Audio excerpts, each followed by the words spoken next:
Hello, everyone. Long time no see. Okay, so do you see my eyelashes? I got them done. So Lauren Vanessa Zink said was the is the VIP calls for coaching, etc., etc. You have availability to talk to me, get personal one-on-one coaching twice a month. Anytime you want. And there's not very many people on the call, so you literally can have 15 and 20 minutes of one-on-one coaching with me until it starts to get busy again. So it's Tuesdays usually. If you just look at I just spit in my mouth. If you look at the stuff in there, it's there. So anyways, if you have any questions too, I set a Q&A once a week. Fucking ask me whatever the fuck you want. Whatever the fuck you want to. I got hot chocolate. It's really fucking yummy. Okay, so I wanted to just do a little bit of content, and I think I might do like a spurt of content. Meaning like a spurt of content is like maybe, no, don't hold me to that. I might like forget or whatever. Hey! Hey! Okay, so relationships. I have been talking about relationships, but it hasn't like lined up. So I was like, I'll just put it in here. So the thing that I do with relationships, and I have a lot of clients that like will come to me to work with money, but they'll end up healing relationship stuff, or they'll end up attracting a partner. And the thing that, and I'm actually going to, I don't know if you guys know who this is, but you need to check him out. Matthew Hussey's romance retreat. And, hey Jean, how are you? Okay. Yeah, I was like, I'm in the VIP club, right? I'm going to Matthew Hussey's romance retreat in May. Either May or October, I haven't decided, but I put my deposit down yesterday. It's like a 5-day romance retreat where we go like super deep into mindset shit.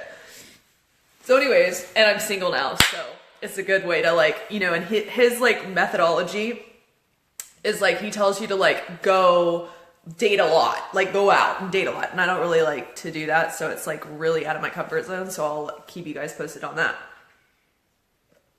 So as far as relationships go, oh yeah, I need to do some trainings in the Amazing Experience group. I keep forgetting to like hold me to that. Let me know what kind of training you want me to do, Jean, and I'll do like 3 trainings in there because I missed a month or so. Okay, so relationships. The number one thing that I do is I always recommend looking at what have you been attracting in terms of your relationships? What did you attract? Like for me personally, since I broke up with Rich, what did I attract? What was in front of me with Rich?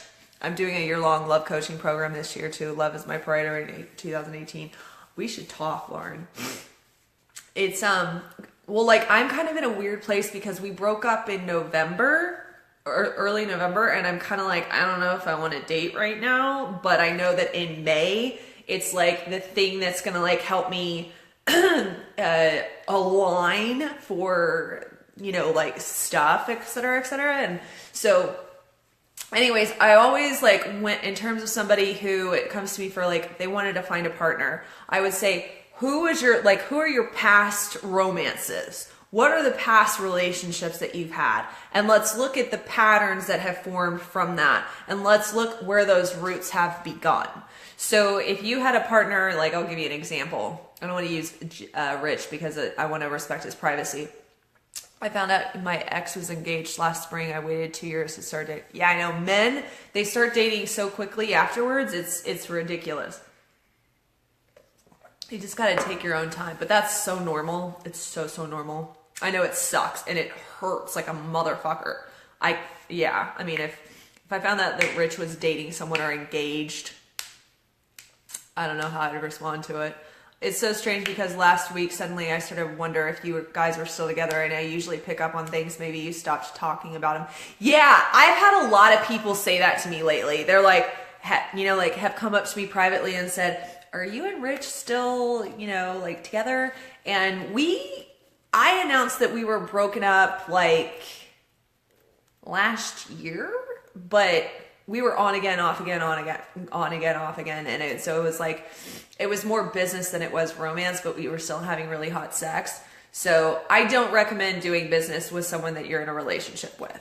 It worked well for me for a while, no doubt, and it's one of the best experiences I've ever had in my life and will probably remain one of the best experiences of my life, but I don't recommend doing it with a romantic partner. Don't mix business with pleasure. But he's a wonderful guy, and he came over last night to talk, and so I think we'll end up being one of those weird two people that can be friends. I don't know, we'll see. And I'm also traveling a lot, so it's easier to I'm only in town for like a week.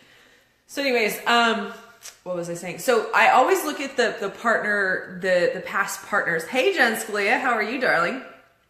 And I look at the roots of that. So like my ex-boyfriend, not Rich, but the other one, Brian, who died of an overdose. It was like 7 or 8 years ago. I literally looked at before I attracted Rich, and Rich was a massive improvement from Brian. I looked at why did I attract Brian, and Brian was exactly like my dad, like exactly like my dad. He died of an overdose, had a major drug problem. It was like my dad on steroids. And my dad was smooth, charming, prom king, popular. Everybody looked up to him, he was part of the popular crowd and all that other bullshit. And so I wanted to heal my relationship with my dad. And so one of the biggest things that I learned in terms of that, and I had a lot of addiction that I was attracted to addicts, and I was the enabler and stuff like that. And so I attracted a lot of relationships, and it wasn't just Brian. There were so many relationships around me that were really toxic, and I was taking care of all these people. And so with Brian, I learned that I needed to get out of being the codependent one, the enabler in the codependent relationship. And I knew that I couldn't have a healthier relationship or attract my partner. And here's the thing. I was also perpetually single for a long time because I knew that this was the kind of shit that I would attract, and I didn't want to attract a romantic relationship where I would do that. And I didn't know it consciously, but subconsciously I knew it. I had a client that I worked with a couple of weeks ago in a VIP day, and she's like, I want to date, I want to date, I want to date, I want to date, I want to date. And I was like, you're not in a place where you want to date subconsciously. And she was like, I don't get it. And I was like, well, you know that if you were, you're going to give, and it's going to be a shitty type of relationship because you're constantly going to give. And any type of situation where you're constantly giving, you're going to attract a shitty relationship, because what's the type of dynamic of a woman who gives? She never receives what she really needs. So during that whole period of looking at Brian, I did a lot of healing work. And the first thing that I will recommend to anybody is get the book Calling Into One by Catherine Woodward Thomas. It's a 7-week thing, and we may do that. I'm always bad about holding myself accountable to doing book club type things. So I don't know if that's necessarily the best idea, but I do recommend, and I don't want to promise things that I don't know for a fact that I'm going to do. I know it's like a 7-week thing, and even if you're in a relationship, it's really powerful to do, because the first chapter, but the first chapter talks about expanding your ability to love and forgiving yourself for your past relationships, because you really want to let go and release past shit that you've been in relationships with in order to allow yourself to attract the next lesson or the best version for you. And so with Rich, he didn't even drink. He did nothing. No smoking, he had nothing. He had his issues, but all of us do, but it was nothing, didn't drink at all. No drugs, none of that shit, at all. And I could always trust him to be in top form in that way. That never ever was a issue for me whatsoever. So that part of it, and it was also one of the things that with Brian was that I was always the one who had her shit together more than the other person. And so I was constantly attracting relationships where I was the one who had my shit together and the other people didn't have their shit together. And it fed me in a way that made me feel worthy. It was like a false worthiness. So whenever you need a false sense of worthiness, it's never really actually going to help you become what you want to become. So you're basically fuck, I'm fucked in that situation. So I did a lot of healing work around that. So it's in terms of relationships, the way that I look at it is, what are you attracting? And it's never the other person's responsibility. However, don't ever hold yourself responsible for his behaviors, because one of the biggest things that I had with Brian was I stayed in that relationship way longer than I should have, because I was constantly like, why am I attracting this drug addict? Why am I doing this? Why am I doing this? And it was like, no, I wasn't doing that. I was attracting the desire and the need to hold on to that. So I learned a lot about victimhood and the generational curses of, because it's been alcoholism, drug addiction is all throughout my family. Both my parents were raging alcoholics, have been sober for 15 to 20 years plus. I'm very, very, very, very, very grateful and very proud of both of them. But it was very much involved in my family. And so a really good example of how the subconscious works, the subconscious mind, if you don't know, it's like 90% of how you attract everything in your life, is that just because things may be different here and now, if you had it in your childhood, don't be surprised if you're going to attract similar things. So you always want to, like, that's why constant, like clearing, changing, shifting, moving, transforming is vital for your success and in any area of your life. So it was so funny though, by the way, a little side note. So I'm going to Matthew Hussey's retreat, right? And if you don't know who Matthew Hussey is, he's like the #1 romance coach in like the world. And he's so fucking hot. And he has the cutest little accent. Go check out Matthew Hussey. He's adorable. And he has these retreats twice a year. And I wanted to go because I looked at the, like the layout of everything, and it's basically like the same type of thing of like putting yourself first before you go out there and try to like, find the love of your life type thing. At least that's what it looks like or feels like. I don't care. I just want to like see, he's an incredible businessman. And so that's one of the reasons I want to go. But anyway, so I'm on the phone with the sales guy for the retreat, and I'm like laying down my credit card number, and the doorbell rings, and it's 10 o'clock at night. I know, weird time to do a sales call, but the guy was in Australia, and the doorbell rings, and it's Rich. And so here I am booking to go to a romance retreat. My ex-boyfriend shows up at my door on the fucking sales call, which I thought was hilarious, but weird. Of course, yeah, exactly. And yeah, it was it's like, well, this is ironic. The double opted. Yeah. I'm so excited to go to this thing. He's like, he has like millions and millions of views on his YouTube channel, like been on, I don't know if he's been on Oprah, but he's been on every major news network ever. He's got best-selling books. He's just a phenomenal entrepreneur. And I went to an emotional eating retreat, Janine Roth, in November, and I'm actually going to her follow-up thing this weekend in San Francisco. And she's phenomenal. She's been on Oprah several times, and I had a conversation with one of my and this is a really good thing. I have been doing a lot of work on myself, like a lot of work. And one of the things as far as me coaching with relationships is you find out when you do this kind of work on yourself, you find out if the relationships that you're in are meant for you, or your relationships get better, or it's like it naturally pulls away, or you attract someone that is the best lesson for you to learn at this point in your life. And so I was doing a lot of work on myself, and naturally it started to become very clear to me that Rich and I needed to end that part of our relationship. And I was at a restaurant, Sushi Samba in Miami, with one of my girlfriends who was a client of mine, and I was a client of hers at one point, not together at the same time. And she said to me, she was like, you went to Janine Roth, and she's an emotional eating coach. She was like, you went to Janine Roth. That is like the godmother, like the best of the best of the best of the best of the best that you can do for emotional eating. Like, she is the person, like the woman that you go to for that kind of work.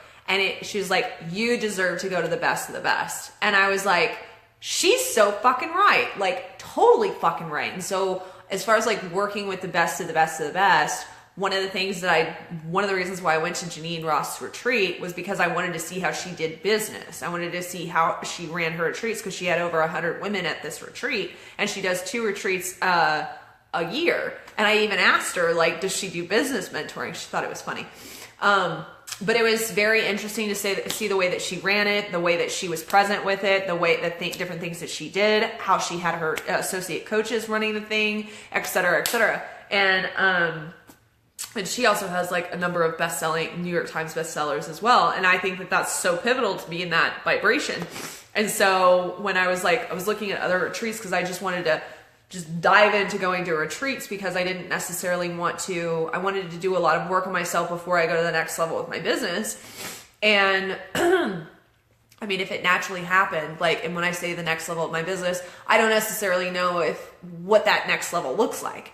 And so I know that whenever I travel and do a lot of internal work, obviously things become very clear to me. And I was like, when I went to that emotional eating retreat, it was like, holy fuck, retreats are so fucking powerful. Like, holy fuck, my life changed dramatically. Like, holy fuck. Like, holy fuck, holy fuck, holy fuck. And so when I came home for that emotional eating retreat, I was like, I want to go to every goddamn retreat I possibly can this year. Like, this is the year. And then I like do so much fucking work, and I go to the most amazing retreats, et cetera, et cetera. So here's, it's like, oh my fucking God. It's one of the reasons why I've been doing a lot of in-person stuff, because it's just like, oh. And so, you know, Matthew Hussey's thing came up in my email, and I was like, I'm fucking in. Like, I am in. Like, I was throwing my credit card at the guy. So, and in terms of, so back to relationships, I really think that just from what I've seen and how it's like helped me, and I'm not the best person in terms of romantic coaching, but I do say, like, I have seen women spontaneously heal their marriages, get out of codependent relationships, get out of abusive relationships, evolve relationships that just seemed like they were impossible to heal. Girls who've been single for fucking years, finding the love of their lives, people getting married, and all sorts of crazy cool stuff. And it's not even necessarily that they come to me for that specific thing. So, and I think maybe the reason why I'm like I do that without even trying is because I was perpetually single, and I have a lot of history there and mindset, et cetera, et cetera. And then when you become a better version of yourself, you naturally attract better versions of yourself outside of you. So, the next thing that I would do in terms of relationships, like in terms of like, if I wanted to find someone like right now, I would obviously write the list of the ideal guy that I want. Now, here's the thing though. Here's the pivotal thing. Thanks for the hearts, love. Here's the thing. I want to write that list, but I want to look at each fucking specific thing. And here's where this shit gets detailed. Like, I did a lot of fucking work. Like, Rich and I aren't going to be together forever, but I attracted a man who helped me build a $500,000 a year business working less than 20 hours a week. So I don't think any woman in their right mind would have been like, no, I don't want that. And multiple consistent orgasms for like 3 fucking years. Now, what was I saying? So the thing about like doing this exercise that I recommend doing is you write down a list of all the things that you want in your future partner. But this is where this shit gets wild. But you have to look at each specific quality, because the universe is very direct and it doesn't hear anything else. And if you have past shit, this is good shit, guys. This is like the $10,000, free content right here. Well, not free content, but you know what I mean. You have all this shit in the back of your mind. So if you're aligned for bad relationships, if you write down charming, you're probably going to attract a guy who's charming and probably cheats on people, or is charming and does it in a manipulative, controlling way, especially if you're used to manipulation and control. So, like, charming can be like, you've got to look at the different, you know, like break that shit down. Knows how to have fun. Okay. Knows how to have fun. Serial killer. I snorted. What was I saying? Knows how to have fun. Okay. Well, he knows how to have fun. Okay. A guy who knows how to have fun, that could involve him cheating. That could involve him wanting threesomes. If you like that sort of thing, different story. That could involve him wanting to go to the strip club every fucking weekend. That could involve him wanting to smoke pot in front of the TV all fucking day long. That could involve a whole long list of fun things that are fun. And the universe doesn't hear like fun according to you. It hears fun according to like what you think a guy would be, you know, fun. And from like, on one hand, I don't know about you guys, but like a guy who smokes weed every day can be a lot of fun. Like he can be like, if I'm not dating him, he can be a fuckload of fun, because stoners can be quite fun, but they can also be really fucking annoying. And I sure as fuck would not want to date a stoner long term. Sorry, wrong number. Don't want to do it, especially since I can't smoke pot anymore. It interferes with my medication, and I have panic attacks when I do it. So it's like, I literally thought the last time that I smoked weed, I literally thought I was going to die. It scared the shit out of me. And no, it wasn't a bad strand. I'm never fucking touching the shit ever again. It's really, really sad, because I would get all these amazing creative downloads about it, and it was just like sensational. Yeah, it's like, I can't do it. Like I can't be around it. Even the smell of it makes me like panic. Like I can't, it just like was literally, I had for, it was a while ago. Like it was like a couple of years ago, but when it happened, I literally like was seeing visions of me being reeled into a hospital, and my heart was like pounding like this for like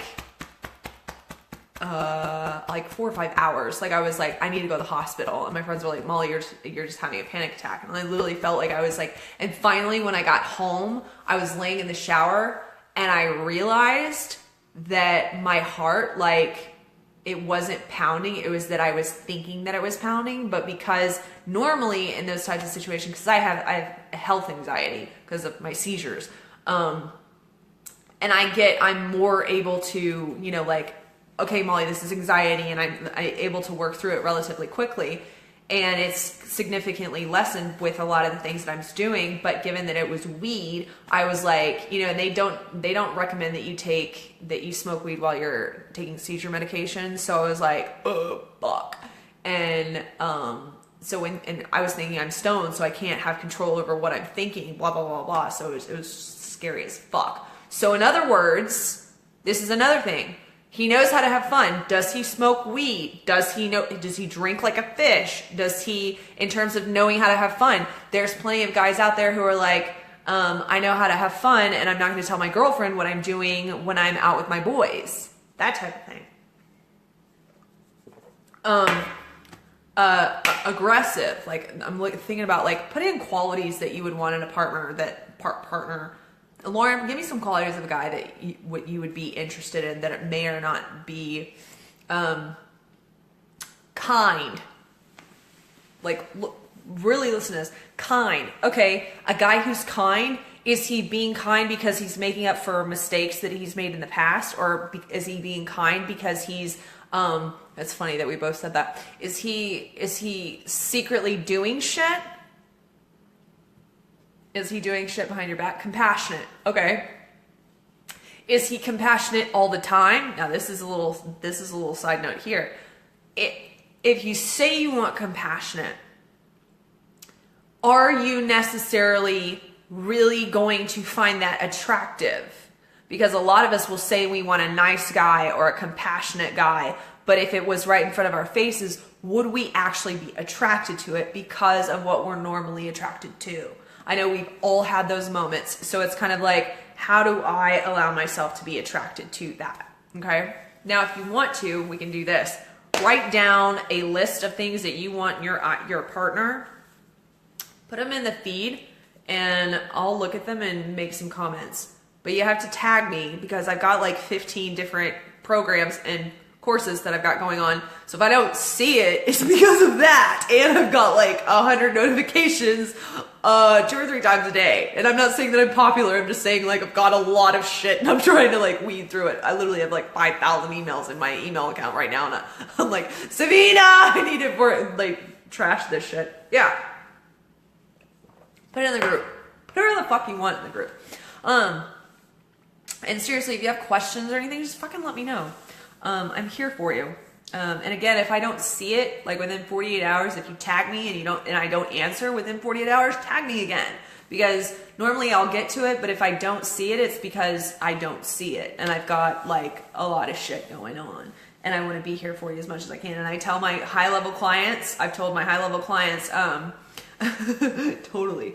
I've told my high-level clients, like, if you don't hear from me, it's not because I'm not thinking about you, it's because I didn't see shit. And I used to be that type of coach that would literally chase down clients in order to make sure that they're doing their work. And I realized that like that's not a healthy thing to do. So I don't do that. Now if you guys want shit, again, I'm offering it here for you.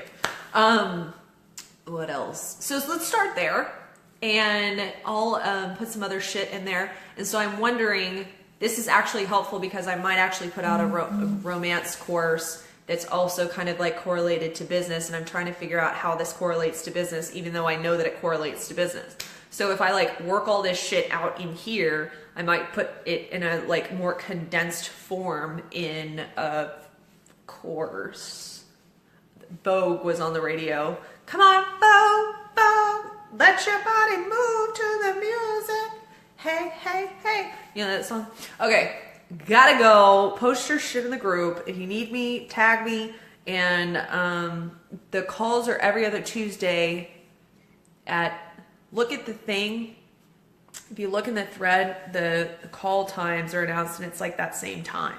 The more you work out your mindset crap, the better everything in your life gets. Abso-fucking-lutely.